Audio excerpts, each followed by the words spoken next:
যখন কোন বান্দা সূরা ফাতিহার একটা করে আয়াত বলে আলহামদুলিল্লাহি রাব্বিল আলামিন, সঙ্গে সঙ্গে আল্লাহ জবাব দিয়ে বলেন হামিদানি আবদি, বান্দা তুই আমার প্রশংসা করলি।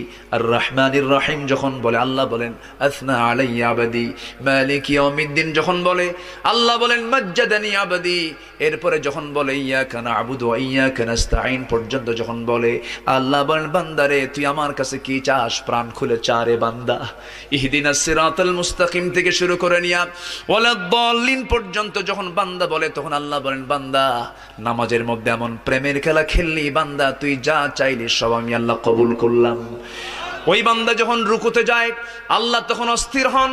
ওই বান্দা যখন সিজদায় যাওয়ার জন্য প্রস্তুতি নাই, সমস্ত ফেরেশতাকে ডাক দিয়ে বলেন ও ফেরেশতারা, এই বান্দাগুলো আমাকে দেখলো না, রাসূলকে দেখলো না, কোরআনকে দেখে হাদিসকে বিশ্বাস করে আমাকে খুশি করার জন্য তার সব